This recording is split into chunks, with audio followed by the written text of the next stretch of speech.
షహరహా, ఏ స్త్రీ అయితే రమజాన్ మాసంలో పూర్తి ఉపవాసాలు పాటిస్తూ ఉంటుందో, అల్లాహ్ యొక్క దయ వలన రమజాన్ మాసం వచ్చినప్పుడు ప్రతి ఒక్కరూ కూడా అల్లాహ్ వాళ్ళైపోతారు. ఇంటిలో ఉండేటువంటి ఆడవాళ్ళకి కూడా అల్లాహ్ గుర్తుకొస్తాడు. వ్యాపారాల్లో మునిగిపోయి ఉంటాడు పాపం, 11 నెలలు కష్టపడుతూ ఉంటాడు అనమాట. 11 నెలలు అల్లాహ్ గుర్తుకురాడు. రమజాన్ మాసం వచ్చింది అంటే ఆ సహరీ యొక్క మజా, ఇఫ్తార్ యొక్క మజాలు, ఆ దావత్ యొక్క మజాలు, వీటి కోసమైనా సరే అల్లాహ్ గుర్తుకొస్తాడు అనమాట. రమజాన్ మాసంలో అల్లాహ్ యొక్క దయ వలన చాలా మంది స్త్రీలు, ఆడవాళ్ళు కూడా ఉపవాసాలు పాటిస్తూనే ఉంటారు. వహసనత్ ఫరజహా, 9వ ఖుసూసియత్, ప్రవక్త సల్లల్లాహు అలైహి వసల్లం గారు చెప్తున్నారు, ఏ స్త్రీ అయితే తన గౌరవాన్ని కాపాడుకుంటుందో, ఏ స్త్రీ అయితే తన ఇజ్జత్ మరియు తన యొక్క మకాన్ని కాపాడుకుంటుందో, అల్లాహ్ తబారక వ తఆలా ఆ స్త్రీతో కూడా కియామత్ రోజు ఈ విధంగా పలకడం జరుగుతుంది, ఈ స్వర్గపు యొక్క 8 ద్వారాల గుండా నీకు నచ్చినటువంటి ద్వారాన్ని ఎంచుకొని స్వర్గంలోకి వెళ్ళిపో. అబ్దుల్ వాహిద్ బిన్ జైద్ రహమతుల్లాహి అలైహి గారు ఒక అల్లాహ్ వల్ల చెప్తున్నారన్నమాట. ఆయన జీవితంలో చూసినటువంటి ఒక సంఘటన గురించి తెలియపరుస్తున్నారు ఒక పుస్తకంలో. అబ్దుల్ వాహిద్ బిన్ జైద్ రహమతుల్లాహి అలైహి గారు ఉమ్రా యాత్ర చేయడానికి వెళ్ళారన్నమాట. ఉమ్రా యాత్ర చేస్తూ ఉన్నారు, తవాఫ్ చేస్తూ ఉన్నారు, బైతుల్లాహ్ యొక్క తవాఫ్ చేస్తూ ఉన్నారు. అబ్దుల్ వాహిద్ బిన్ జైద్ రహమతుల్లాహి అలైహి గారు ఆయన ఒక నిఘా అచానక్ ఒక స్త్రీ మీద పడుతుంది అన్నమాట. ఒక స్త్రీ ఒక చిన్న పిల్లగాడిని ఎత్తుకొని తవాఫ్ చేస్తూ ఉంటుంది. ఆ స్త్రీ ప్రతి అడుగుకి కూడా అల్లాహ్ యొక్క శుక్ర్ అదా చేస్తూ ఉంటుంది అన్నమాట. ప్రతి అడుగు వేస్తూ ఉంటుంది, అల్లాహ్కి శుక్ర్, అల్లాహ్కి కృతజ్ఞత చెప్పుకుంటుంది. మరలా అడుగు వేస్తుంది, అల్లాహ్కి కృతజ్ఞతలు తెలుపుకుంటుంది. అబ్దుల్ వాహిద్ బిన్ జైద్ రహమతుల్లాహి అలైహి గారు అప్పటి కాలంలో ఉండేటువంటి బుజుర్గ్, వారి యొక్క అలవాట్లు ఏ విధంగా ఉండేవి అంటే, పక్కన ఉండేటువంటి వ్యక్తి ఒక పుణ్యకార్యాన్ని చేస్తున్నాడు, ఏదైనా కొత్త రకమైనటువంటి పుణ్యకార్యాన్ని, ఆయనకు తెలియనటువంటి పుణ్యకార్యాన్ని చేస్తున్నాడు అంటే దానిని ఎలాగైనా సరే తెలుసుకొని ఆచరించడానికి ప్రయత్నిస్తారన్నమాట. ఆ పుణ్యకార్యం నేను కూడా చేయాలి, ఆ యొక్క పుణ్యకార్యం నేను కూడా చేయాలి, దాని ప్రతిఫలం నేను కూడా దక్కించుకోవాలి. అబ్దుల్ వాహిద్ బిన్ జైద్ రహమతుల్లాహి అలైహి గారు తవాఫ్ అయిపోయిన తర్వాత, ముగిసిన తర్వాత ఆ స్త్రీతో అడుగుతారన్నమాట, మేరీ బెహన్, నా సోదరి, నేను మిమ్మల్ని గమనించడం జరిగింది, మీరు తవాఫ్ చేసేటప్పుడు ప్రతి అడుగుకి కూడా అల్లాహ్ యొక్క శుక్ర్ అదా చేస్తూ ఉన్నారు, అల్లాహ్కి కృతజ్ఞత తెలుపుకుంటూ ఉన్నారు. ఈ విధంగా చేయడానికి కారణం ఏమిటి? ఆ స్త్రీ చెప్తుందన్నమాట, తన జీవితంలో జరిగినటువంటి ఒక సంఘటన గురించి చెప్తుంది. ఒకసారి నేను ఉండేటువంటి ప్రాంతం నుంచి వేరే ప్రాంతానికి వెళ్ళడానికి పడవ ప్రయాణం చేస్తూ ఉన్నాను. ఆ స్త్రీ చెప్తుందన్నమాట, నాతో పాటు నా పిల్లగాడు కూడా ఉన్నాడు, నా పిల్లగాడిని తీసుకొని నేను పడవ ప్రయాణం చేస్తూ ఉన్నాను. అయితే నేను ఒంటరిగా ప్రయాణం చేస్తూ ఉన్నాను, నాతో పాటు నా షుహర్ కానీ, నా సోదరుడు కానీ, నాకు తెలిసినటువంటి వ్యక్తులు ఎవరు కూడా ఆ పడవలో లేరు.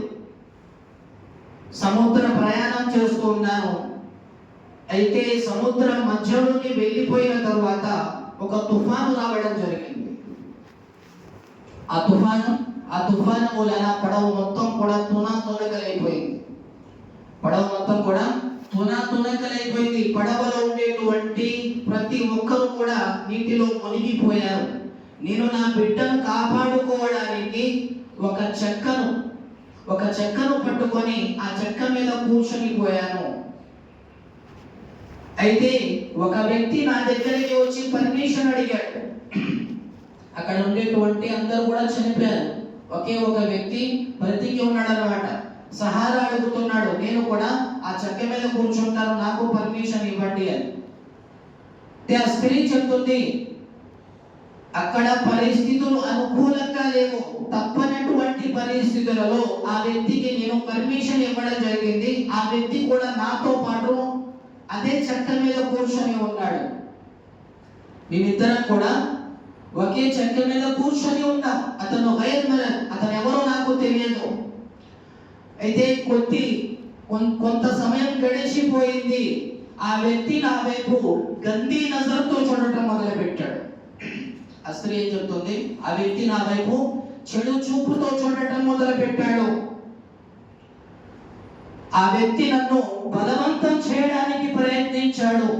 నేను అల్లాహ్తో దువా చేసుకుంటూ ఉన్నాను, అల్లా ఈ వ్యక్తి నుంచి నన్ను కాపాడు అల్లా. ఇంకా కొంత సమయం గడిచిపోయింది. ఆ వ్యక్తి నన్ను మారు ఇదే విధంగా ఆ చెడు పని వైపు పిలుస్తూ ఉన్నాడు. నేను అల్లాహ్తో దువా చేసుకుంటున్నాను, అల్లా ఈ వ్యక్తి నుంచి నన్ను కాపాడు అల్లా. ఆ వ్యక్తి బలవంతంగా నా వద్ద ఉన్నటువంటి నా పిల్లగాడిని లాగేసుకున్నాడు. నా పిల్లగాడిని లాగేసుకొని నన్ను ఈ విధంగా బాధ పెడుతూ ఉన్నాడు, టార్చర్ చేస్తూ ఉన్నాడు. నువ్వు నాతో ఈ పని చేయకపోతే నీ పిల్లగాడిని నేను సముద్రంలో పడవేస్తాను. నేను ఆ పనికి ఒప్పుకోలేదు. ఆ చెడు పని చేయడానికి నేను ఒప్పుకోలేదు. ఆ వ్యక్తి నాతో అంటున్నాడు, ఇక్కడ ఎవరూ లేరు కదా, అందరూ కూడా చనిపోయారు, సముద్రం మధ్యలో ఉన్నాం, ఎవరూ చూడటం లేదు కదా, ఈ పని చేయడానికి ఎందుకు ఒప్పుకోవడం లేదు? అయితే స్త్రీ అంటుంది, నన్ను సృష్టించినటువంటి ఆ అల్లాహ్ చూస్తున్నాడు కదా, నిన్ను సృష్టించినటువంటి ఆ అల్లాహ్ చూస్తున్నాడు కదా, నేను అల్లాహ్కి భయపడుతున్నాను, ఇలాంటి చెడు పని నేను చేయను. అల్లాహ్ తబారక్ వ తఆలాతో ఆ స్త్రీ మనసులో దువా చేసుకుంటూ ఉంది, అల్లా నన్ను ఇతని నుంచి కాపాడు అల్లా. ఆ వ్యక్తి పిల్లగాడిని చేతుల్లోకి తీసుకొని ఆ స్త్రీతో మారు ఇదే విధంగా భయపడుతున్నాడు, నువ్వు నాతో ఈ చెడు పని చేయకపోతే నీ పిల్లగాడిని నేను సముద్రంలో పడేస్తాను. చివరికి సముద్రంలో పడవేశాడు నా యొక్క పిల్లగాడిని. చిన్న పిల్లగాడి అన్నమాట. పిల్లగాడిని సముద్రంలో పడవేశాడు. నన్ను బలవంతం చేయడానికి ప్రయత్నించాడు. నేను అల్లాహ్ యొక్క మదద్ కోసం ఎదురు చూస్తూ ఉన్నాను. అల్లాహ్ తబారక్ వ తఆలా ఆ వ్యక్తి నుంచి నన్ను కాపాడడం జరిగింది. సముద్రంలో నుంచి ఒక పెద్ద చేప వచ్చి ఆ వ్యక్తిని తినేసి వెళ్ళిపోయింది. సముద్రంలో నుంచి ఒక పెద్ద చేప వచ్చేసి ఆ వ్యక్తిని తినేసి వెళ్ళిపోయింది. ఆ స్త్రీ ఒంటరిగా ఉంది. ఆ స్త్రీ సముద్ర మధ్యలో ఒంటరిగా ఉంది. ఉన్నటువంటి పిల్లగాడు కూడా సముద్రంలో పడిపోయాడు. అల్లాహ్ యొక్క మదద్ కోసం ఎదురు చూస్తూ ఉంది. అయితే అటుగా వెళ్ళేటువంటి పడవ ప్రయాణికులు ఆ స్త్రీని చూడటం జరుగుతుంది. ఆ స్త్రీని ఆ పడవలోకి ఎక్కించుకుంటారు. ఆ స్త్రీ చివరికి ఒడ్డుకి చేరుకుంటుంది అన్నమాట. 3 రోజులు గడిచిపోతుంది. ఎన్ని రోజులు? 3 రోజుల సమయం గడిచిపోతుంది. ఒడ్డుకు చేరుకున్న తర్వాత మరొక పడవలో ఆ సముద్రంలో పడిపోయినటువంటి చిన్న పిల్లగాడు ఉంటాడన్నమాట. స్త్రీ త్వరగా పరిగెత్తుకుంటూ ఆ పడవ దగ్గరికి వెళుతుంది. వారితో జరిగినటువంటి సంఘటన చెప్తుంది, ఈ విధంగా నా పిల్లగాడు సముద్రంలో పడిపోయాడు, మీకు ఏ విధంగా దక్కాడు? ఆ పడవలో ఉండేటువంటి వ్యక్తులందరూ కూడా చెప్తూ ఉంటారు, మా పడవ ముందుకి ఒక పెద్ద చేప రావడం జరిగింది. ఆ చేప మాతో మాట్లాడడం జరిగింది. ఆ చేప యొక్క పుష్టి మీద, వీపు మీద ఈ పిల్లగాడు కూర్చొని ఉన్నాడు. ఆ చేప మాతో ఈ విధంగా పలకడం జరిగింది, ఈ పిల్లగాడిని మీ పడవలోకి ఎక్కించుకోవాలి, లేదంటే ఈ పడవని మొత్తం కూడా నేను నాశనం చేస్తాను. ఆ విధంగా మేము పడవలోకి ఎక్కించుకోవడం జరిగింది. సోదరులారా, ఏ స్త్రీ అయితే తన గౌరవాన్ని కాపాడుకోవాలి అని అనుకుంటుందో అల్లాహ్ తబారక్ వ తఆలా అటువంటి స్త్రీని సముద్రం మధ్యలో ఉన్నా సరే కాపాడుతాడు. అల్లాహ్ తబారక్ వ తఆలా ఏ స్త్రీ అయితే ఇది చెడు పని, ఇది నేను చేయకూడదు అని భావిస్తుందో ఆ స్త్రీ ఎలాంటి ప్రదేశంలో ఉన్నా, ఎక్కడ ఉన్నా సరే, అక్కడ ఎలాంటి మదద్ అనేది లేకపోయినా సరే అల్లాహ్ తబారక్ వ తఆలా అలాంటి స్త్రీలను కాపాడడం జరుగుతుంది. నియత్ నియత అనేది సరిగా ఉండాలన్నమాట. చెడు పనులు చేస్తున్నారు, ఆడవాళ్ళు వ్యభిచారాలు చేస్తున్నారు, చెడు పనులు చేస్తున్నారు అంటే వారి యొక్క సంకల్పమే సరిగా లేదు, వారి యొక్క ఉద్దేశమే సరిగా లేదు. ఒక సామెత ఉంది కదా, స్త్రీ తప్పు చేయాలి, ఆడది తప్పు చేయాలి అనుకుంటే 7 సముద్రాల అవతల వదిలిపెట్టేసినా కానీ తప్పు చేస్తుంది అని. ఇదే విధంగా జరుగుతుంది అన్నమాట. సంకల్పం సరిగా ఉన్నట్లయితే అల్లాహ్ తబారక్ వ తఆలా ఆ స్త్రీ ఎక్కడ ఉన్నా సరే ఆ స్త్రీ యొక్క గౌరవాన్ని కాపాడతారు అని అల్లాహ్ చెప్తున్నారు. ఎవరైతే ఈ విధంగా తన గౌరవాన్ని కాపాడుకుంటారో అటువంటి స్త్రీని ఖయామత్ రోజు అల్లాహ్ తబారక్ వ తఆలా ఈ విధంగా చెప్పడం జరుగుతుంది. స్వర్గపు యొక్క 8 ద్వారాలలో నీకు నచ్చినటువంటి ద్వారాన్ని ఎంచుకొని స్వర్గంలోకి వెళ్ళిపో. 4వ ఖుసూసియత్, ప్రవక్త సల్లల్లాహు అలైహి వసల్లం గారు 4 పద్ధతుల గురించి చెప్తున్నారన్నమాట. ఈ 4 పద్ధతులు ఏ స్త్రీలోనైతే ఉంటాయో అల్లాహ్ తబారక్ వ తఆలా ఖయామత్ రోజు ఆ స్త్రీకి చాయిస్ ఇవ్వడం జరుగుతుంది. నీకు నచ్చినటువంటి ద్వారాన్ని ఎంచుకొని స్వర్గానికి వెళ్ళిపో. మొదటి స్త్రీ, ఏ స్త్రీ అయితే 5 పూటలు నమాజు తూచా తప్పకుండా ఆచరిస్తుందో. ఖురాన్ యొక్క వాక్యం విన్నాం కదా, యా అయ్యుహల్లదీన ఆమను ఖు అన్ఫుసకుం వ అహ్లీకుం నార. అల్లాహ్ చెప్తున్నారు, ఓ విశ్వాసులారా తమని తాము నరకం నుంచి రక్షించుకోండి, తమ ఇంటి వారిని కూడా నరకం నుంచి రక్షించుకోండి. ఇంటి వారిని నరకం నుంచి రక్షించాలి అంటే అల్లాహ్ యొక్క అహ్కాం నమాజ్ యొక్క పాపతి అనేది ఆడవారిలో ఉండాలి. ఆ నమాజ్ గురించి చెప్పేటువంటి బాధ్యత ఇంటి యజమాని అయినటువంటి మగవారిపై ఉంది. మనం నమాజు చదవాలి, అదే విధంగా ఇంట్లో ఉండేటువంటి ఆడవారికి కూడా నమాజు చదవమని చెప్పాలన్నమాట. వసామత షహరహ, ఏ స్త్రీ అయితే, ఇది 2వ ఖుసూసియత్. ప్రవక్త సల్లల్లాహు అలైహి వసల్లం గారు 4 పద్ధతుల గురించి చెప్పడం జరిగింది. ఏ స్త్రీ అయితే పూర్తి రమజాన్ మాసము ఉపవాసాలు పాటిస్తుందో ఆ స్త్రీకి కూడా అల్లాహ్ తబారక్ వ తఆలా ఈ విధంగా చెప్పడం జరుగుతుంది, నీకు నచ్చినటువంటి ద్వారాన్ని ఎంచుకొని స్వర్గంలోకి వెళ్ళి. వహసనత్ ఫరజహ, ఏ స్త్రీ అయితే తన గౌరవాన్ని కాపాడుకుంటుందో, తన యొక్క ఇజ్జత్ ని కాపాడుకుంటుందో ఆ స్త్రీకి కూడా అల్లాహ్ తబారక్ వ తఆలా ఇదే విధంగా చెప్పడం జరుగుతుంది. వ్యభిచారం అంటే ఏంటి? హదీసులో మనం వింటున్నాం కదా, వ్యభిచారం చేసేటువంటి వ్యక్తులకు అల్లాహ్ తబారక్ వ తఆలా నరకంలో కఠినమైనటువంటి శిక్షలు ఇస్తారు అని. వ్యభిచారం అంటే 2 వ్యక్తులు కలిస్తేనే వ్యభిచారం కాదు. ఏ స్త్రీ అయితే గైర్ మరద్తో కావాలని చూస్తూ ఉంటుందో, లేదా ఏ స్త్రీనైతే గైర్ మరద్ గంది నజర్తో చూస్తాడో అది కూడా వ్యభిచారమే.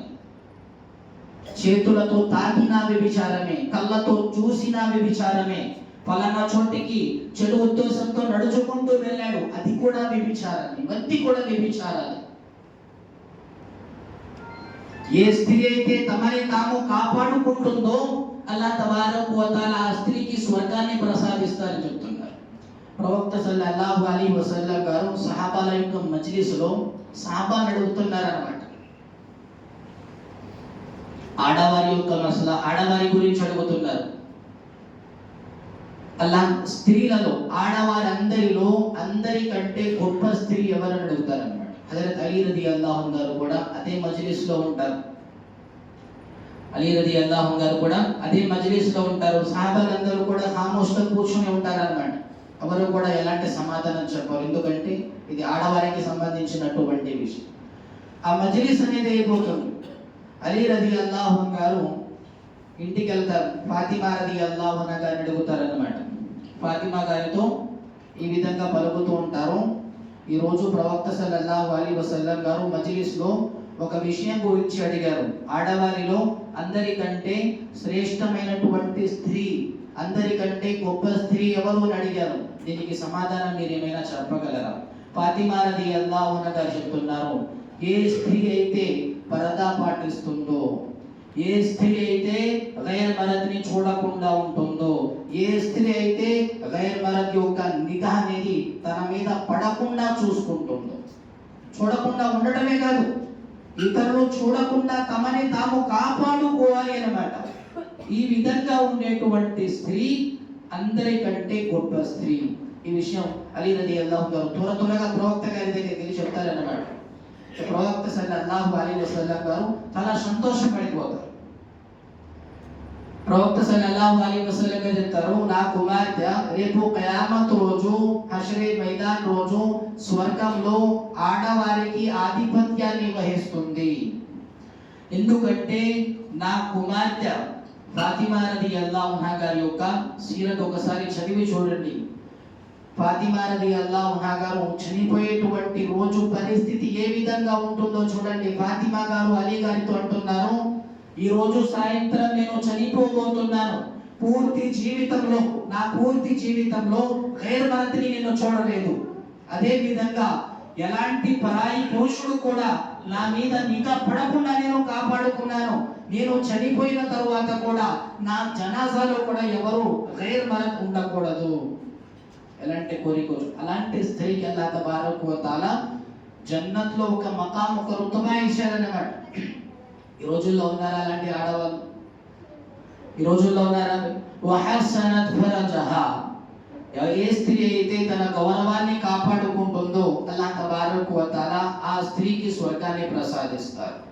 వఅతాఅత్ బిఅలహా, నాలుగవ ఖుసూసియత్ ప్రవక్త సల్లల్లాహు అలైహి వసల్లం గారు చెప్తున్నారు, ఏ స్త్రీ అయితే తన భర్త యొక్క ఇతాఅత్ చేస్తుందో ఆ స్త్రీతో కూడా ఖయామత్ రోజు అల్లాహ్ ఈ విధంగా పలకడం జరుగుతుంది, ఈ స్వర్గపు యొక్క 8 ద్వారాల గుండా నీకు నచ్చినటువంటి ద్వారాన్ని ఎంచుకొని స్వర్గానికి వెళ్ళిపో. ఒక పుస్తకంలో ఒక చిన్న వాక్య అన్నమాట. ఒక స్త్రీ నమాజు చదువుతూ ఉంటుంది అన్నమాట. షోహర్కి ఇతాఅత్ కర్నే వాలి, భర్త మాట ఎప్పుడూ కూడా తిరస్కరించలేదన్నమాట. అలాంటి స్త్రీ నమాజు చదువుతూ ఉంటుంది. నమాజు ముగిసిన తర్వాత ఒక వార్త వినబడుతుంది అన్నమాట. మీ 2 కుమారులు కూడా ఒక చెరువులో పడిపోయి చచ్చిపోయారు. 2 కుమారులు చెరువులో పడిపోయి చనిపోయారు. ఆ 2 సవాల్ని తీసుకొచ్చి తల్లి ముందు పెడతారన్నమాట. భర్త కళ్ళ ముందు లేడు, భర్త ఎక్కడో పనికి వెళ్ళిపోయాడు, వేరే ఊరు వేరే ప్రాంతానికి వెళ్ళిపోయాడు. ఆ స్త్రీ నమాజులో ఉంది. నమాజులో ఉండటం వలన పిల్లల వైపు ధ్యాస అనేది పెట్టలేకపోయింది. ఆ స్త్రీ వెంటనే సజదాలో పడిపోయి అల్లాహ్తో దువా చేసుకుంటుంది, ఓ అల్లాహ్, నేను ఎప్పుడూ కూడా నీ యొక్క అహకాంని వదిలిపెట్టలేదు, ఎప్పుడూ కూడా నమాజుని వదిలిపెట్టలేదు. అదే విధంగా ఏ విధంగా అయితే నేను తూచా తప్పకుండా నమాజు చదువుతున్నానో అదే విధంగా నా షోహర్ యొక్క ఇతాఅత్ కూడా చేస్తూ ఉన్నాను అల్లాహ్. ఇప్పుడు నా భర్త నా ఇంటికి వచ్చి నన్ను అడగటం జరుగుతుంది, పిల్లల పరిస్థితి ఈ విధంగా అవ్వటం చూసి నా భర్త యొక్క మనసు విరిగిపోతుంది. నా పూర్తి జీవితంలో ఎప్పుడూ కూడా నేను నా భర్తను కష్టపెట్టలేదు. ఈ సంఘటన చూసిన తర్వాత నా భర్త యొక్క మనసు విరిగిపోతుంది. వీళ్ళు ఇక్కడి నుంచి నా భర్త కంటికి కనపడవు రేపటి నుంచి వల్ల నా కుమారుడిద్దరిని కూడా బ్రతికించు వల్ల. ఎందుకంటే నా భర్తలో ఆ బాధని నేను చూడలేదు వల్ల. అల్లాహ్ తబారక వ తఆలా ఆ 2 పిల్లల్ని కూడా బ్రతికించేస్తారన్నమాట.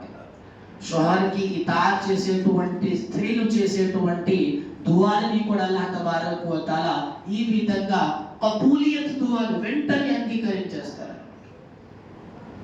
మన స్త్రీలు కూడా ఈ విధంగా మారాలి అంటే ముందు మనం మారాలి. ముందు మన జీవితంలో దీన్ రావాలి. ఆ దీన్ రావాలి అంటే అల్లాహ్ మార్గంలోకి వెళితేనే కొంచెమన్నా నేర్చుకోగలుగుతాం. అందుకని ప్రతి ఒక్కరూ కూడా కనీసం ఒక 3 రోజులైనా అల్లాహ్ మార్గంలో రావడానికి ప్రయత్నించండి. ములాఖాతులు చేయడానికి వస్తూనే ఉన్నాం, ప్రతి ఇంటికి ప్రతి గడపకి కూడా వచ్చి పిలుస్తూనే ఉన్నాం. ఏవేవో హుజర్లు చెప్పుకుంటూ వెళ్ళిపోతున్నాం, జీవితం గడిచిపోతుంది. కానీ అసలు మక్సద్ ఇది కాదు. మనలో దీన్ లేకపోతే మనం జీరోని. ఎన్ని కోట్లు సంపాదించినా కానీ సమాధి వరకే ఆగిపోతాయి. సమాధితో పాటు వచ్చేటువంటి ఆచరణ, మనతో పాటు వచ్చేటువంటి ఆచరణ, మనం చేసినటువంటి పుణ్యకార్యాలు, మనం చదివేటువంటి నమాజులు బట్టి ప్రతి ఒక్కరూ కూడా 5 పూటలు నమాజు చదవడానికి ప్రయత్నించండి. అదేవిధంగా ఇళ్లలో ఉండేటువంటి ఆడవారికి కూడా నమాజు చదువుకోమని చెప్పండి. మన పిల్లల్ని మక్తబ్ జరుగుతుంది, పిల్లల్ని మక్తబ్కి కూడా ఒక 10 నిమిషాలు పంపించలేకపోతున్నా. సాయంత్రం ఒక 10 నిమిషాలైనా సరే తమ పిల్లలను మక్తబ్కి పంపించడానికి ప్రయత్నించండి. अल्लाह ताला से दुआ है कि अल्लाह ताला हम सबको कहने और सुनने से ज्यादा इन बातों पर अमल करने की तौफीक नसीब फरमाए। जो